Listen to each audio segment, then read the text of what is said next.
끝나야 감금 생활도 끝난다. 전 수능 출제위원 강상희 교수님. 네, 반갑습니다. 반갑습니다. 제가 알기로는 이게 저 수능 출제위원이 되시면은 이런데 뭐 이렇게 방송에 출연하거나 이런 것이 굉장히 좀 어렵다고 좀 얘기 들었거든요. 또. 예, 아무래도 뭐 중요하고 또 민감한 시험이니까 그 문제와 관련된 사항들이 알려지면은 뭐 공정성이나 이런 데 그쵸, 대한 그쵸. 그 논란이 또 있을 수 있겠죠. 그 선발 조건이 또 좀 있을 텐데 어떤 그 조건이 있습니까?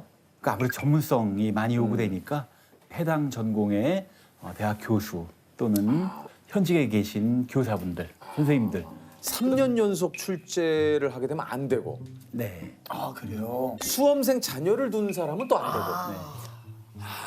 이런 또 조건들이 있군요. 그렇죠. 우리가 상식적으로 생각해서 이런 분들이 들어가면은 조금 문제가 있겠다 싶은 분들은 다 배제가 되죠.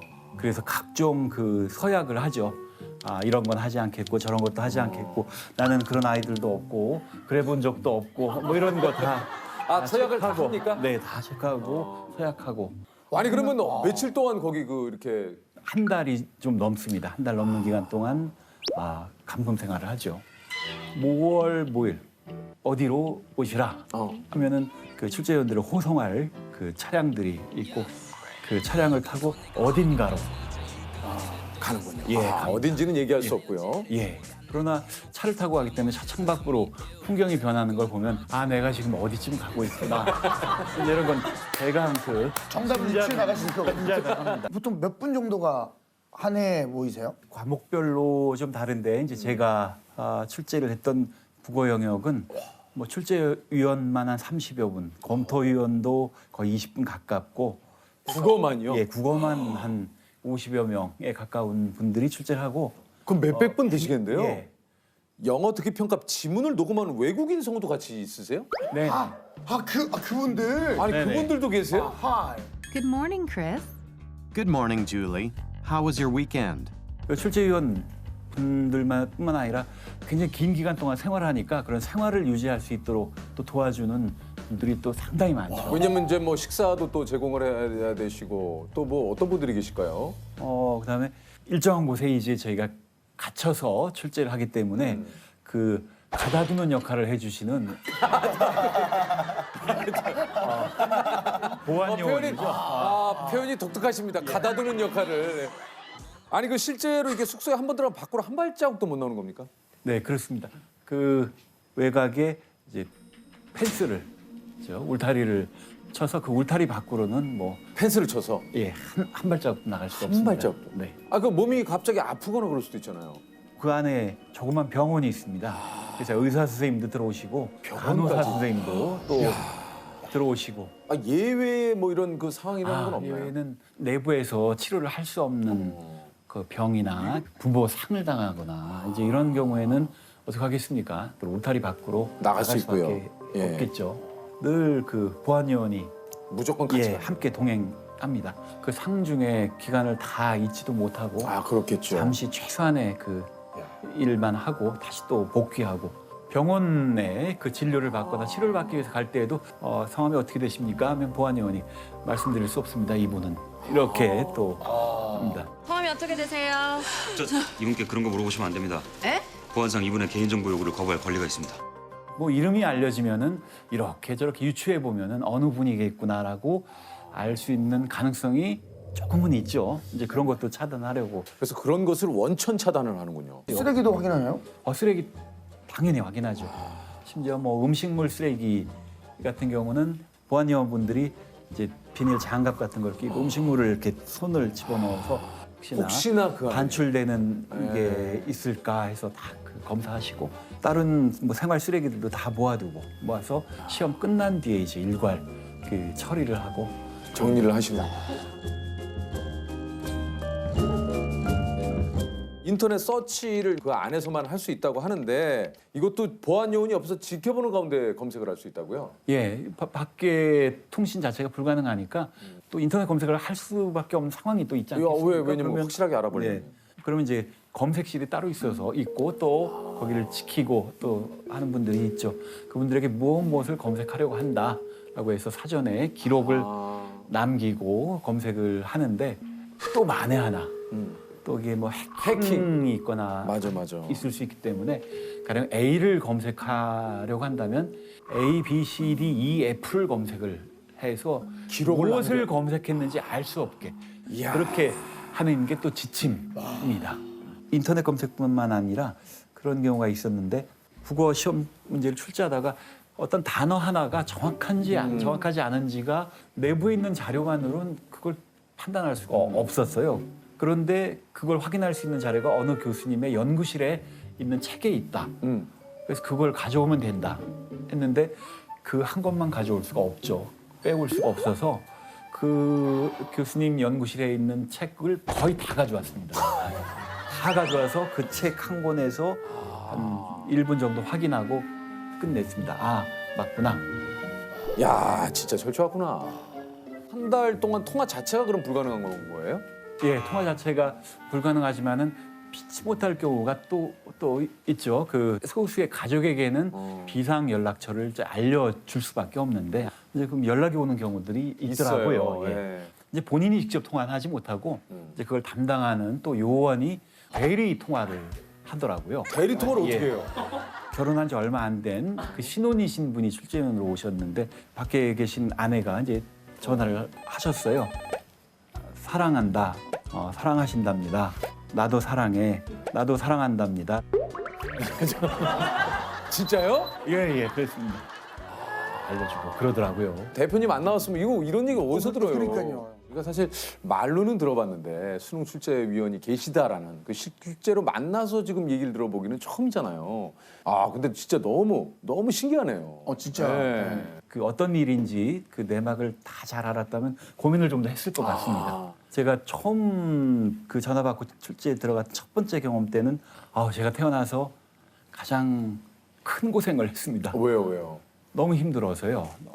뭐가 좀 제일 힘드셨어요? 우선 밤늦게 또는 어떤 때는 뭐 밤을 새우는 날도 있고 해서 체력적으로 힘들고 그다음에 그 대단히 민감한 문제들을 서로 논의하고 또 결정하고 하다 보니까 정신적으로도 굉장히 긴장되고 피로했죠. 지칠 것 같아요.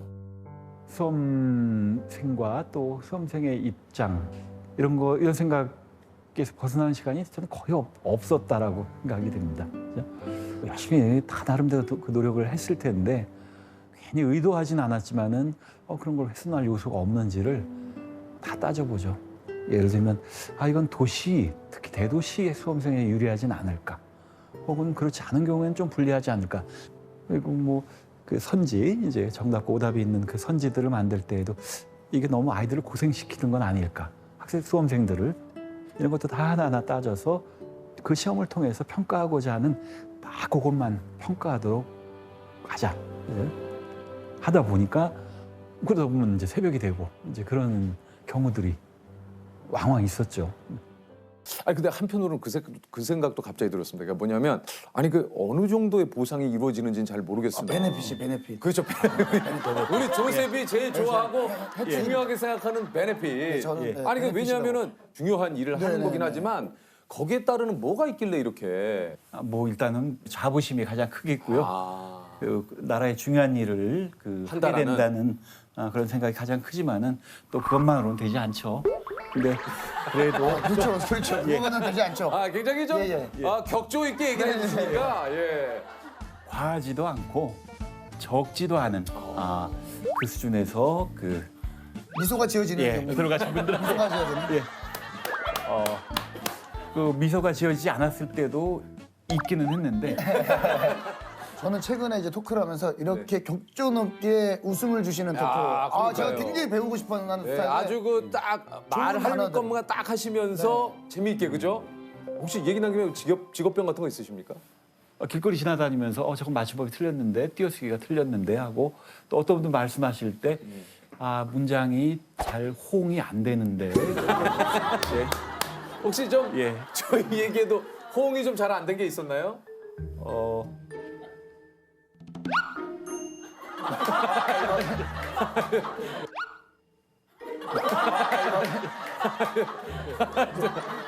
이거 뭐 좀 호응이 안 됐습니까?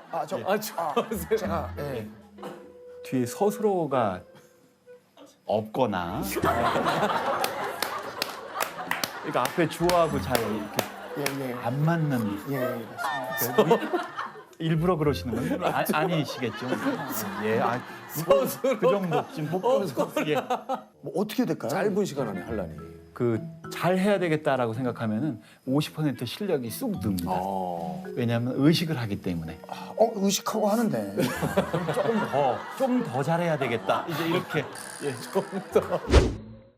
이번에 나올 두 분은 야 어마어마하네요. 뭐 대단한 사람들입니까? 이분들은 야 수능 만점을 받으신 분. 만점이요. 만점이요. 하면서 매우 복잡한 체계에 태어내고 네. 우리 민준호 학생이 먼저 구절을 눌렀습니다. 문제가 채 나가지 문제가 다 않았는데. 안 나갔는데요. 에니그마. 에니그마 정답입니다. 네. 반달리즘입니다. 정답입니다. 박리 현상입니다. 방리 현상 정답입니다. 최고의 학교는 태어내고입니다. 축하합니다. 2018학년도 대학 수학 능력 시험 만점자 민준홍입니다. 저는 수험 생활을 하면서 굉장히 중요한 것이 두 가지가 있다고 생각합니다. 첫 번째로는 바로 왜 자신이 공부를 하는지에 대한 분명한 마인드셋이 있어야 된다고 생각합니다. 두 번째로는 자신의 공부 자체가 습관화되도록 하는 것이 필요하다고 생각합니다.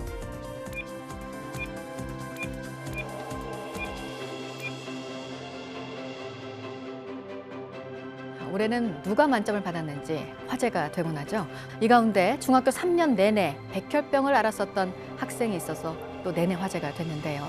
3년 만에 완치 판정을 받았지만 공부에 집중하려 할 때마다 울렁거림이 자꾸 괴롭혔습니다. 그러니까 집에서 할 수 있는 건 이제 그냥 공부밖에 할 게 없었다 정도 이런 거예요. 과외나 학원 수강 없이 학교 수업과 야간 자율학습에만 집중했습니다. 저는 2019 수능 만점을 받은 선덕고 김진영입니다. 서울대학교 의예과에 진학하고 싶고 그리고 진로는 혈액종양내과 쪽의 의사가 되는 것입니다. 제가 중학교 때 백혈병을 앓았을 때 그때 치료받았던 곳이 혈액종양내과였기 때문에 그쪽에 관심도 있고 해서 일단 그쪽으로 생각을 하고 있습니다. 오셨네. 어유 만점 받으시고. 아유 안녕하세요. 어이구. 두 분 중에 한 분만 진짜예요? 아니 두 분 다 만점자예요. 두 분 다? 앉으세요. 그래요? 죄송합니다. 누가 18년이고 누가 19년입니까? 제가 18년이고 예, 19년. 네. 만점 후배신 거네요? 1년. 만점 후배. 야, 멋있다. 네, 일단 자기 소개를 좀 해주세요. 안녕하세요. 저는 지금 서울대학교 경제학부 3학년 다니고 있는 민준홍이라고 합니다. 예. 안녕하세요. 저는 지금 서울대학교 의예과 2학년 재학 중인 김지명입니다. 목소리 톤 자체가 만점이네요. 이 목소리 인사 한번 해보세요. 안녕하세요. 수능 만점자 뜨죠. 뭔가 뜨네요, 또. 예. 아니 일단 같은 학교 선후배 사이신 거 두 분 서로 알고 계셨어요? 저는 언론 통해서 이 친구 알고 있었고 저도 언론 통해서만 알고 있었어요. 올해는 누가 만점을 받았을까? 과연 그런 게 좀 궁금하긴 했죠. 네.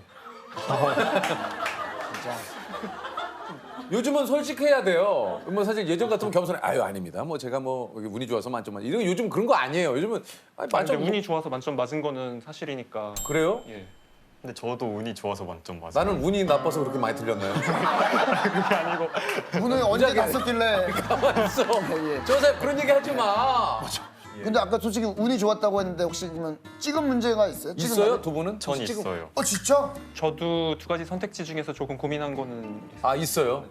찍은 게 근데 어떻게? 탐구 마지막 생명과학 2에서 그 두 문제 찍었는데 둘 다 맞았어요. 뭘로 우리처럼 연필을 굴렸습니까? 뭘로? 아니요, 그냥 그 한 문제는 풀다가 시간이 없어서 그냥 남은 보기 중에서 찍고 네. 나머지 하나는 진짜 5개 중에 아무거나 하나 찍었는데 맞았어요. 야. 아니 그 준홍 씨는 어떻습니까? 어떻게 좀? OMR 카드에 찍잖아요. 네. OMR 카드 중에서 제일 안 나온 번호하고 나왔어요. 그럼 우리랑 비슷하네. 근데 우리가 안 나온 번호는 우리는 다 찍었기 때문에 뭔지 알죠?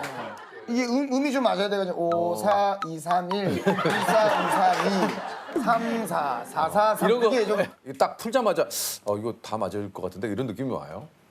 처음에 이제 문제 확인하라고 그럴 때 딱 보니까는 내가 좀 많이 대비를 했던 부분들인 것 같다라고 생각이 들어서 그런 자신감이 좀 있었던 것 같습니다. 그래요? 지명 씨는 어때요? 마지막 교시 전까지는 확실히 틀린 게 없구나 이런 느낌. 아, 자신이. 확실히 틀린 게 없다. 그러니까 우리 같으면 확실히 맞은 게 없던데 막상 만점을 딱 맞은 기분은 솔직히 어떻습니까? 이게 사실 제 본성을 좀 드러내는 걸 수도 있겠지만 얘기하세요. 그 예. 학원에서 장학금을 이렇게 주는 게 있거든요. 아, 그딱 그래요? 생각이 나더라고요. 아, 이거 만점 받으면 그거 주는 건가요? 네, 그 혹시 실례지만 그거 얼마나 됩니까? 그거는 장학금은? 1,500. 만점 받으면. 만점 받으면 1,500만 원을 주는 거예요? 아, 그거 받으셨어요 그런 거? 아 저도 받았었어요. 무슨 장학금 받으셨어요? 그 입시 사이트 이거 말해도 되죠? 예. 그 스터디에서. 아, 두 분 다 그 똑같은데. 아, 저는 듀. 오늘 우리 준홍 씨가 재석이 형한테 뭐 고민 상담할 게 있다고 뭐. 저한테요? 네. 그러니까 사실 국민 MC로서 최정상에 오르셨잖아요. 네. 그런데 이제 저 같은 경우에는 수능을 잘 봐서 대학에 잘 입학을 했고 어쨌든 목적을 달성했는데 네네. 그 이후에 목적 설정을 어떻게 하셨는지 그리고 목적 설정을 위해서 달려가는 동안의 원동력이 무엇이었는가 그거를 좀 여쭤보고 싶었어요. 갑자기 좀 질문을 해서 뭐 제가 잠깐 생각을 해봤는데 저는 이게 그러니까 그게 좀 스타일이 다른 것 같아요. 저는 이게 목표가 없어요. 저는 이게 목표가 없어요. 좀 답이 좀 죄송합니다. 많이 실망하셨죠. 근데 저는 목표가 없어요. 뭔가 저는 이렇게 어떤 어디까지 가야 된다, 목표를 정해놓고 저기까지 가야 된다라는 거에 대한 굉장한 전 스트레스가 있어요. 그런 스트레스를 굉장히 싫어합니다. 그래서 좀 그런 걸 회피하는 편이고 하다 보니까 저는 따로 나의 개인적인 목표나 계획을 잘 세우는 스타일이 아니에요. 어떤 사람이 뭔가를 해야 된다라는 이런 그 과제를 주거나 목표를 주면 너무너무 싫어요. 근데 저는 성격이 또 뭔가 맡겨진 건 해야 되는 성격이에요. 그래서 목표를 맡기면 최선을 다해서 합니다. 해서 아까도 얘기 드렸지만 목표나 계획을 맡는 걸 애초에 싫어해요. 그러니까 차라리 두 분 다 이렇게 또 이 서울대학교에 또 입학을 하시고 지금 목표를 이루셨지만 한편으로는 이렇게 혼란스럽고 할 때는 뭔가 목표를 갖지 않는 것도 본인을 위해서 한번 또 본인에게 좀 쉼의 시간을 주는 것도 좋지 않을까. 이미 두 분 뭐 잘하고 계시잖아요. 잘하고 있는데 너무 또 잘하려다 보면 또 힘들 수 있으니까. 저처럼 계획을 하지 마십시오. 근데 그것도 뭐